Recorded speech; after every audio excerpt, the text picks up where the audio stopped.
Have you wondered which traditions you should keep, ditch, or remix when you're not a heteronormative pair tying the knot? I hope you know, but I'm going to say it anyway. If you've ever wanted to reach out for some advice or just hope to get a different perspective on a particular wedding problem because you're going around and around in circles, you know you can DM me, right? And that's exactly what Jesse from New York City did on Instagram, asking for tips on his same-sex destination wedding in Provincetown, Massachusetts. So while this episode is tailored to his questions, which include dilemmas around mixed-gender bridal party titles, suggestions for outfits and styling, pitching the trip to his future in-laws' family, who are just quietly questioning the need and the expense, and they want to know why P-Town feels more exciting and welcoming and safer than New York City for the grooms. Anyway, we'll get there. Jesse wants to know about alternative traditions and photo list suggestions. Obviously, this is specific to Jesse and his future husband, Justin, but heaps of hetero couples face the same family pushback when they dare to dream beyond the standard expectations or the usual local wedding celebration that they might have had in the past. So I considered answering Jesse's questions privately, but then I thought there is plenty of optimism and value that anyone can take from this episode that will help lots of other couples navigate very common dilemmas. And I'd love to put this little disclaimer here. As you know, I'm driven to help all couples, to help them share their truth and their heart confidently and really express what lights you up most, but also recognising that some of your closest family and friends will not have the means to support you, as in enough time off work, maybe it's enough money, good enough health or mobility to be able to join a destination wedding to celebrate you. It's a tricky line to walk, and there are tough conversations to be had, but also real excitement and creativity about what's possible and how Jesse and his soon-to-be husband Justin can really make this day their own. Let's get stuck into it. Unbridely is a community of pro-wedding vendors who believe in freedom and integrity in weddings, giving you options, solutions, tips and tricks to create the experience and memories that you and your fiancé really want and deserve. Because we believe that weddings are a team sport. With how-tos, stories and interviews with recently married couples, we find out what went right and what they'd change if they could go back and do it all over again. I'm Camille, and welcome to the Unbridely podcast. The first question Jesse had was about what would traditionally be called their bridal party members. Jesse asked what to call the "there are no brides" party. Okay, this one is great because you've got heaps of fresh options that go well beyond gendered labels. If I'm reading your intention correctly in your DM, Jesse, these people that you've chosen, they are literally special people in your life that you'd like to honour with an elevated role on your wedding day. And I'd bet that your connection and your relationship with them, your past, your history, everything you've been through, wasn't ever determined by what gender they were. They're just your favourite people in the world, right? So how about trying these on for size? There is the one that I use day in, day out, wedding party. They're a group of people pulled together for your wedding. They're a wedding party. There's the slightly more formal wedding attendants, but then to me that harks back to servants. I hesitate on that one, but you might like it, wedding attendants. What about VIPs and friends, person, people of honour? Takes away the gender, just recognises how important they are. Best person, all together. They could be the squad, they could be the wedding squad, or could be your I do crew. And I really like this one. I found this one online. Accomplices, for a bit of a playful edge. They're your partners in crime. They're the people you get up to no good with, have an awful lot of fun with. Accomplices.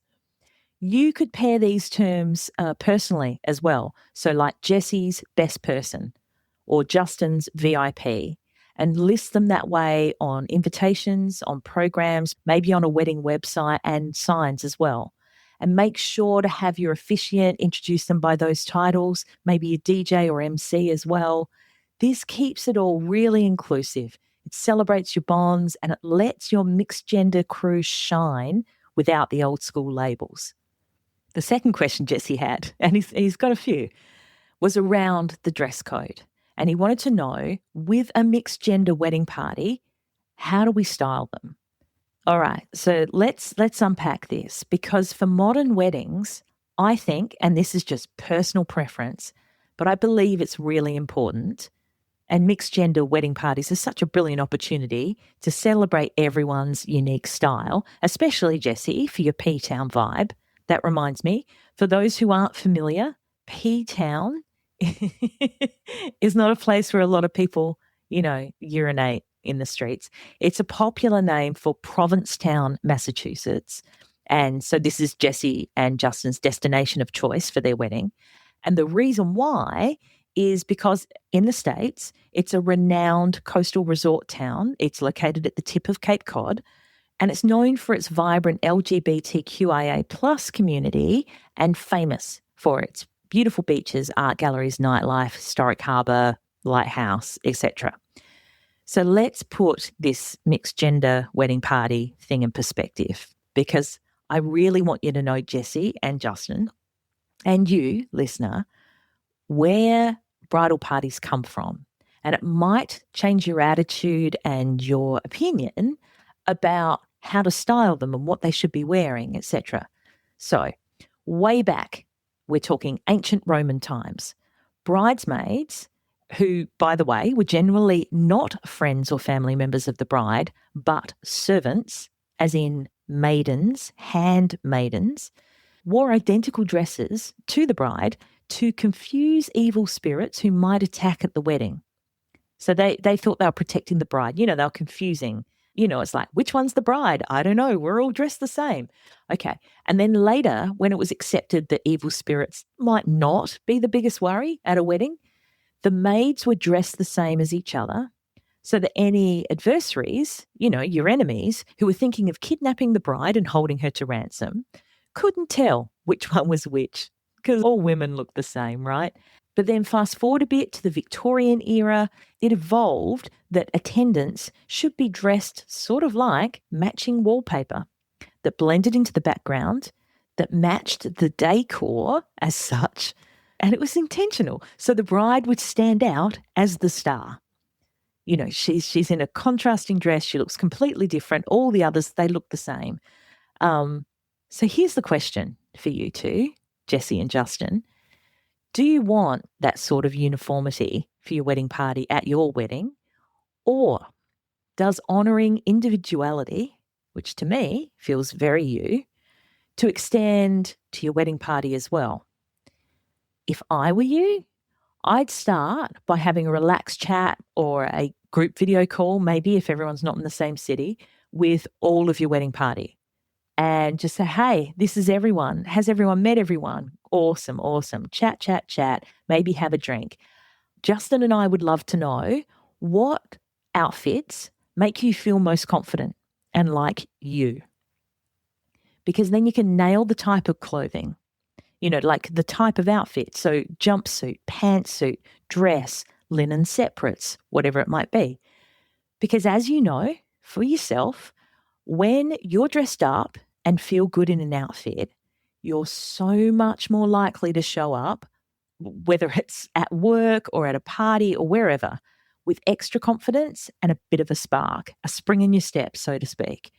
And that means laughing bigger in photos, not being as self-conscious, owning the dance floor and being fully present for you on your big day. And then from there, I'd be tying everything together with a very simple palette. I would keep it to 3 complementary colours. And just for argument's sake, for an example, let's say soft sage green, warm sandy beige, and a crisp white, which would be ideal, right? Perfect for P-Town's beachy vibe. And then from there, I would let my wedding party's personalities shine. So you might have one VIP of honour in a sage blazer with a white shirt, beige trousers. Another might be in a white linen dress with sage-coloured accessories. Other wedding party members, they can mix it up with sage ties, pocket squares with their favourite suit cuts. And then to tie it all together, you could add a shared unisex touch, a little element like custom enamel pins, maybe mini P-Town Lighthouse pins, or matching sandals for the beachy bit. You'll end up with a wedding party that's coordinated, confident, totally reflective of your values, and inclusive love story. Now, from what you shared in your DM though, Jessie, because I did ask you a few extra questions, it sounds like your plans are for a much more formal dress code, with your ceremony on a beautiful historic monument that apparently overlooks the town, with the reception in the town hall auditorium below. And listener, the AI renderings, they look gorgeous. So think luxe, classy, lots of candlelight. And Jessie, I love how you and Justin are going with matching tuxes, but with you swapping out the black jacket for a white jacket. Iconic. I think the dusty blue dresses for the women and the grey suits for the men, they look incredible together. They're really complementary. And as it's a more elegant, elevated style you're going for, rather than pared back beachy aesthetic, then you should absolutely run with it. When it comes to roles during the ceremony, I also think it's a little conventional now and a bit outdated for wedding parties to stand at the front, in front of the guests, beside the couple getting married, all lined up, sort of military style, for the entirety of the ceremony. I mean, what are they actually doing up there? I think the processional or aisle walk entrance is still a lovely way for everyone to get their moment as your favourite people. And even a little intro, a welcome, a thanks, a roasting, either before or during the welcome and introduction of the ceremony itself is so much fun. Your photographer will also want to get a wide shot of everyone standing up the front all together, looking their absolute best at the very beginning of the ceremony. But beyond that, maybe doing a reading, bringing up the rings, signing your legal documents as a witness.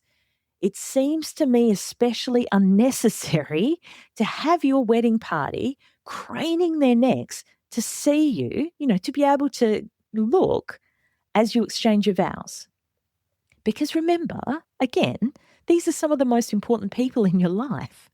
So wouldn't you rather that they have a seat? Or at the very least, join the rest of your guests so they can see and feel the emotion and celebrate you in that moment rather than being on display like dolls up the front. I don't know. These are just my personal thoughts. And as time has gone on as a celebrant and the role of wedding parties during the ceremony have evolved, I feel like times have shifted. They're not protecting you from evil spirits anymore. And to wrap up the wedding party part, you also mentioned, Jessie, that you don't know anything about hair and makeup for your wedding party members who want hair and makeup, professionally done. And that you, Jessie, have 4 women and 3 men on your side, and Justin has 4 men and 3 women, all cis, I'm guessing. That you've got 2 siblings, 2 work colleagues, 2 friends, and then the best person, maid of honour type person. So this responsibility, because Jessie, yourself and Justin probably won't be getting full professional hair and makeup. You might want a bit of a touch up, but it's not going to be one of the biggest ticket items on your budget. So this responsibility is definitely one for your wedding party leaders, those maid of honour types, whatever you want to call them, whatever their title or role is going to be. They are going to be like team leaders for you and can do the research into an excellent group of makeup artists and hairstylists that can transform those who want hair and makeup services done without taking 8 hours to do it. So they want to be sure to get referrals. They want to be looking at local artists and stylists in P-Town. The style of hair and makeup needs to be thoroughly talked through, like photos shared, agreed, this is what we're going for, and the cost agreed by everyone. Commonly, these days, if a bride expects her bridesmaids to have hair and makeup done professionally, she would cover the cost. Well, it would be covered in the wedding budget. The couple getting married would cover the cost. It's not as common, but also an option to go halves on the cost. So that's yet another sensitive discussion you'll need to have as early as you possibly can. Because, and here's the hard truth, it's not unusual for a bridesmaid or two to drop out of a wedding at what feels like the last moment for the couple. She's probably been building up to it, but it feels like nothing was said. And then all of a sudden she said, I can't do it anymore.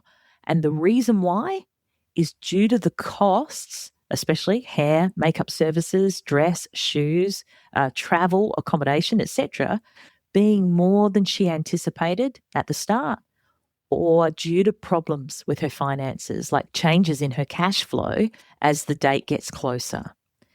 In your situation, because you want your wedding party to travel for your wedding, I believe, and yeah, it's no comment on you if you didn't do it, but I think it would be excellent etiquette for Justin and yourself to cover the costs of professional hair and makeup services.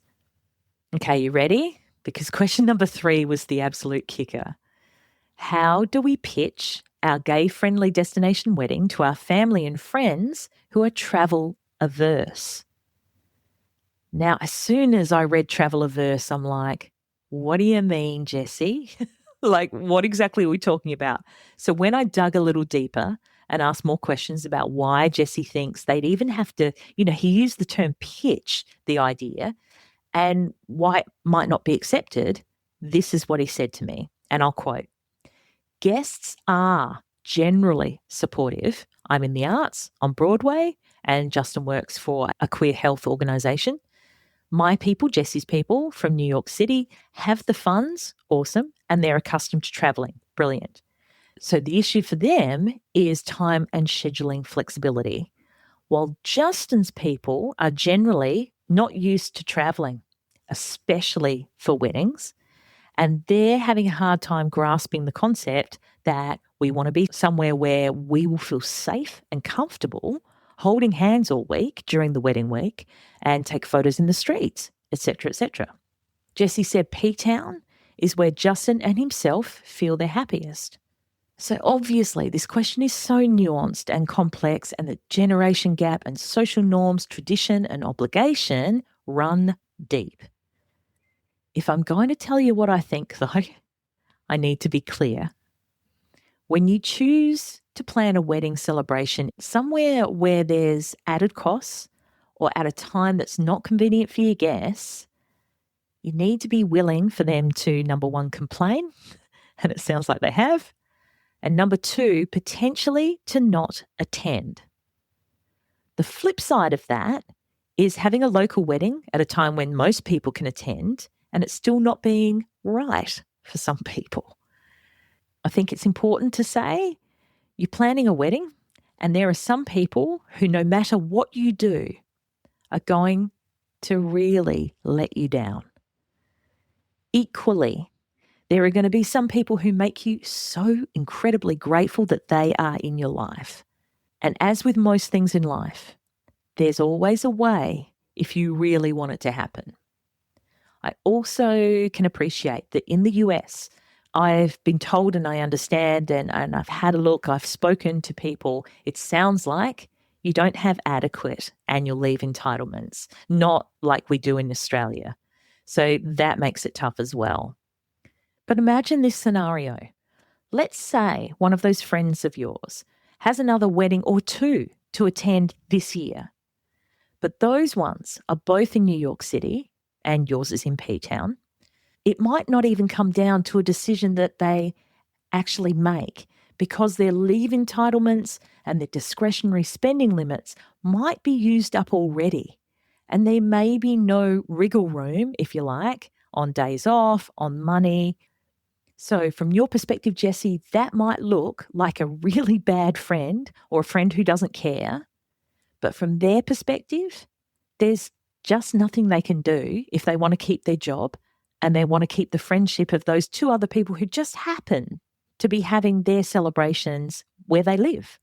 And let's face it, most people want to keep their jobs and they want to keep their friends.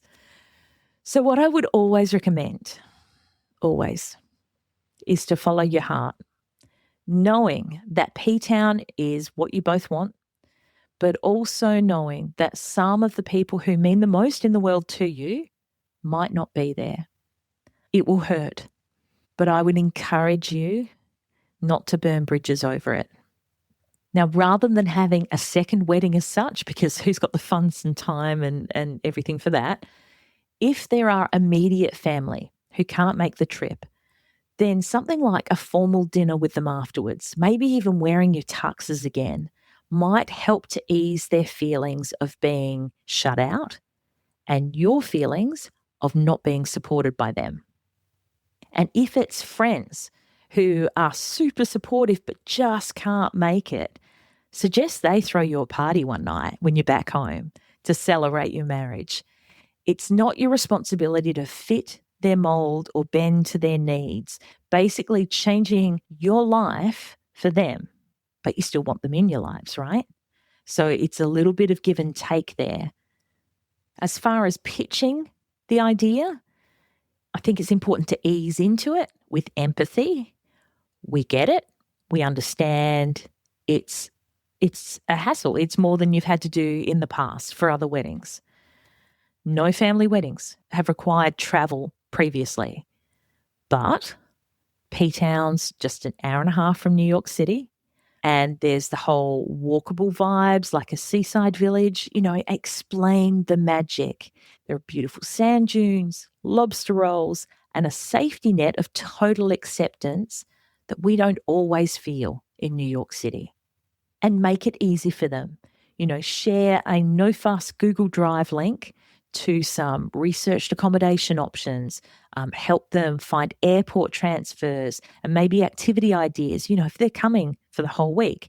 Make it as easy as possible, and then you're going to have to let it go. As a side note, I know how these conversations and negotiations with those closest to you can be really difficult. To me, it's like heavy weight, like right at the pit of my stomach, or almost a sick feeling in my throat. And I can also absolutely appreciate how you might feel like procrastinating on this one. We'll put it off till later. We'll ask them later. And you hope things might change.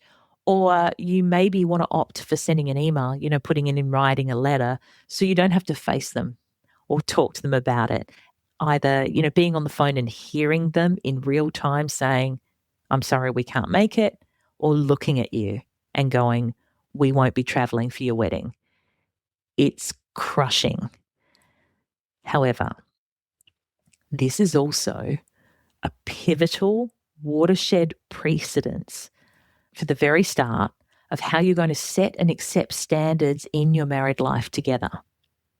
So are you going to hide or stifle your needs in the future to keep the peace? Or do you want to choose, and it can start right here with this discussion with family, can you clearly and confidently express your needs while also respecting that others might not be able to support you in the way that you'd really want? Have the chat, keep it calm, remove the blame, and find a middle ground that you can live with. And seriously, I wish you the very best of luck with this discussion.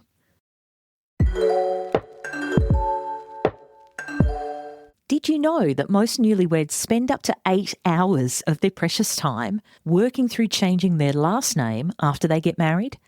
This is where easy name change comes in.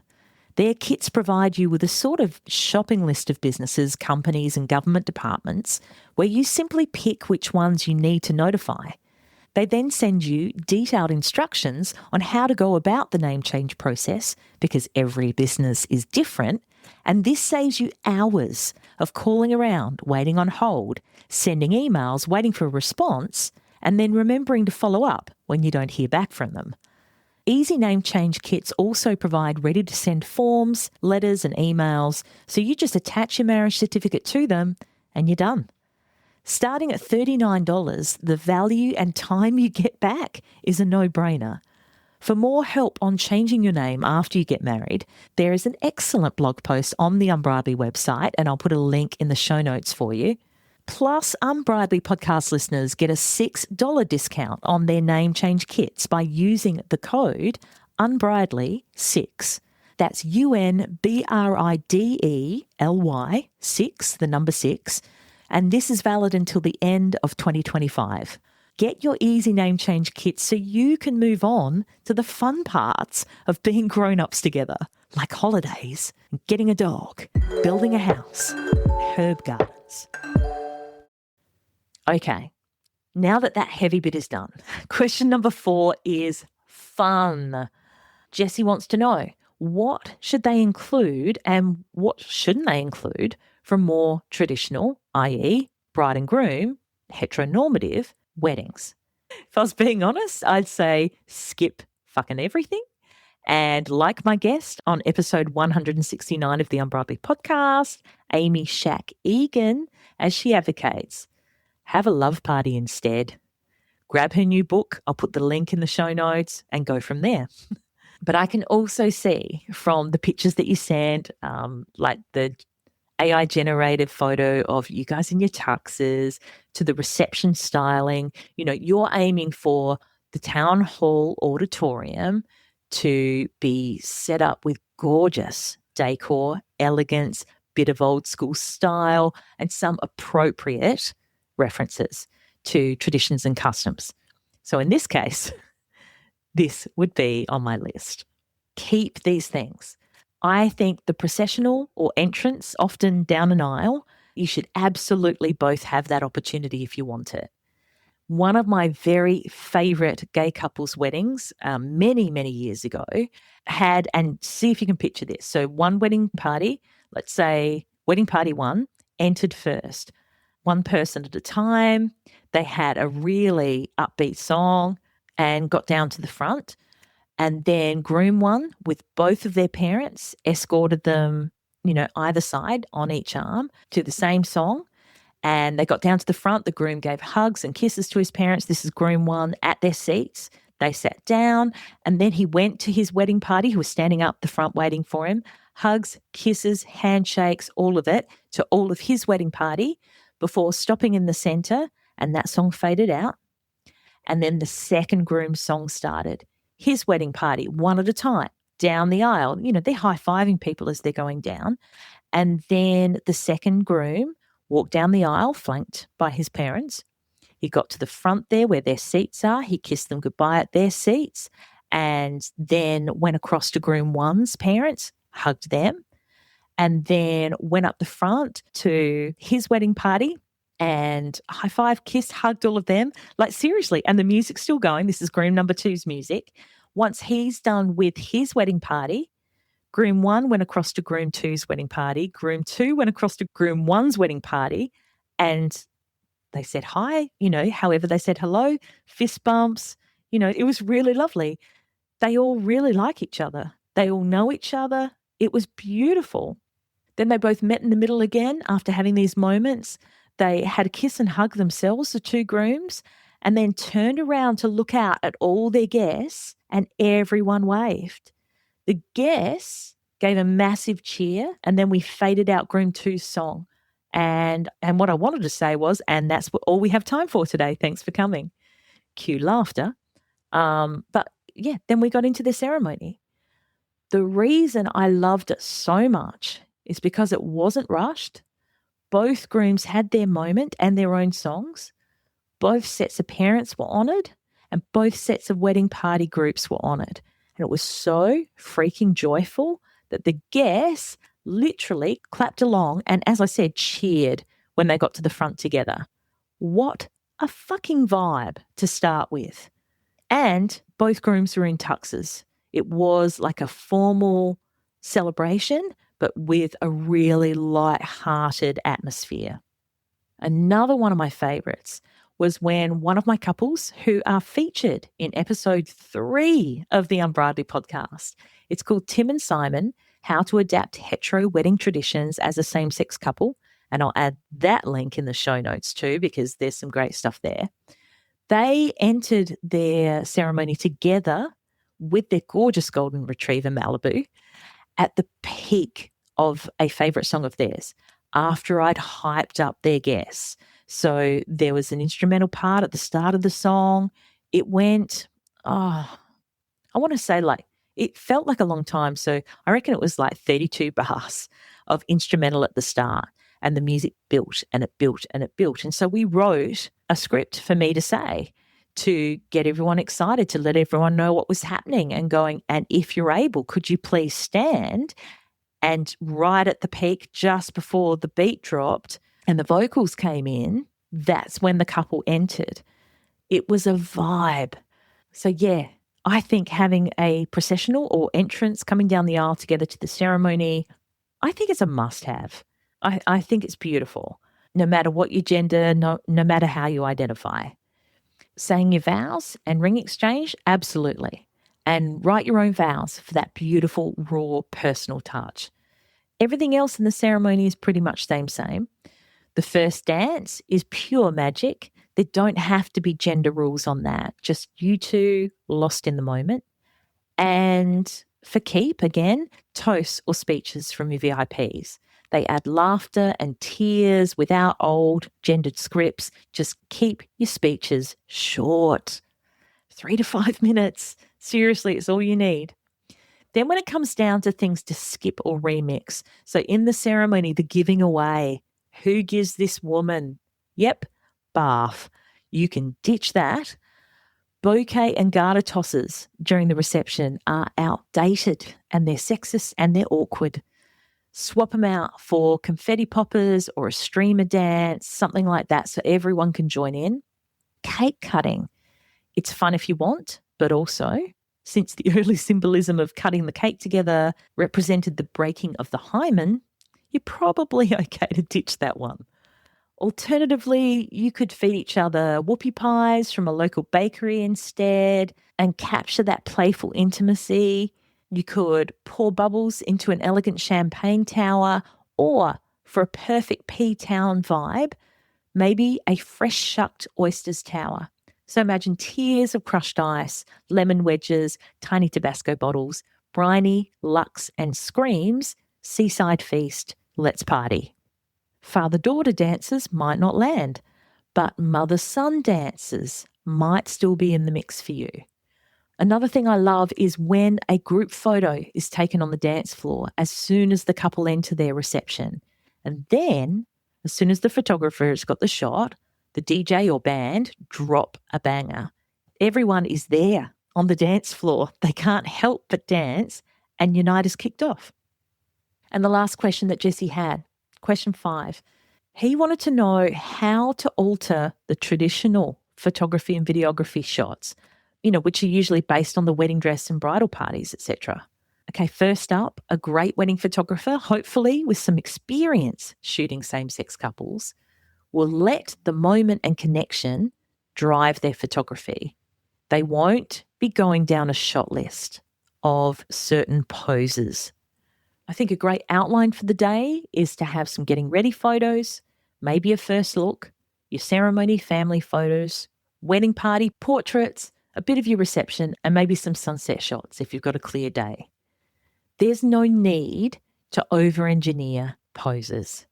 So if your photographer focuses on the details that Justin and yourself have chosen for your wedding, whether that's the view, the decor, architecture, your guests, or first dance, it will mean that the photos of these different elements that you've chosen and spent so much time planning will be of value to you too. Connected poses like forehead to forehead, standing close to each other, you've got your hands around each other's waists, your foreheads gently touching, eyes closed or soft smiles, whatever. The almost kiss, leaning in close enough to kiss, but you hold it just before your lips meet. Sitting on steps or a low wall, both leaning into each other like you're hanging on the couch at home. These focus on your connection rather than a specific pose. If it's like you put your arm here and then relax your hand, and then you want to be relating to each other how you normally would. Walking and movement poses. So hand in hand, walk towards the camera, look at each other, sway together like a little mini first dance, but outdoors, somewhere gorgeous. You can do just simple, like lead the way, one groom slightly ahead, turning back with a smile, reaching out a hand to the other like, Come on, let's go. Playful.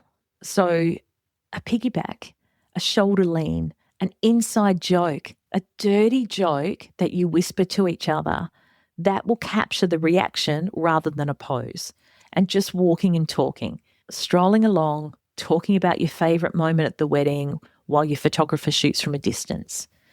You've also got the grandma will frame this sort of poses. So very classic, standing close to each other, your shoulders touching, both facing the camera, relaxed, genuine smiles, or the go-to American Gothic with blank stares straight ahead. You can also use your jackets. It's casual but polished. It's like a bit of a James Bond thing. Jackets over the shoulders or slung over one shoulder, standing together, looking like an editorial shot, but still warm, still yourselves, still relating to each other. And I'm thinking P-Town may lend itself to some scenery-driven choices as well, like being on the dunes, on a dune ridge, framed against the sky or on the pier. But the key is, for the most part, you don't want to be a slave to prescribed wedding, inverted commas, photos. You're wanting special event photos for sure, but you're wanting a photographer that focuses on and captures the emotion, your emotion, the special details that you've planned, and your favourite people just being them, but better dressed. For me, I love wedding party poses that are celebratory. So getting your people around you, whether it's a champagne bottle, whether it's just them cheering, whether it's them literally lifting you up, whatever, love it. Vanity Fair editorial style, everyone's looking like they're on the front page of a magazine and they've got gorgeous furniture. That's so much fun. I love a Last Supper pose where everyone's, sitting along a long table and, just being a bit cheeky, being a bit fun, or a hype team dance-driven photo with the group of you. You can relax with them, you can have fun, and they don't restrict you to certain gender roles. Look up Lauren Ashley Grender and Kyluu. That's Kyluu on Instagram, and you'll see exactly what I mean. And I'm going to put their links in the show notes as well. They are masters at photographing like large group wedding parties. So, Jessie and Justin, that is my take on your fantastic Provincetown plans, from accomplices and sage palettes to oyster towers and forehead touch portraits, all tailored to your inclusive, joyful vibe. I say follow your hearts to that sparkling week away, because your truth shines brightest there, even if that means some guests might need a New York City mini celebration later on.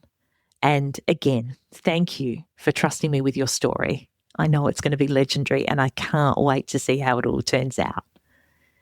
So if this sparked ideas for your day or reminded you of dilemmas of your very own, you can DM me on Instagram at Unbridely any old time. I'm here for it. And until next time, celebrate your people. That about wraps it up for this episode of the Unbridely podcast.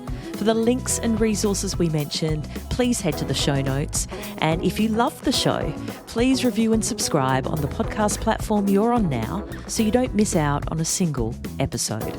Thanks so much for listening. And remember, weddings are a team sport. Catch you soon.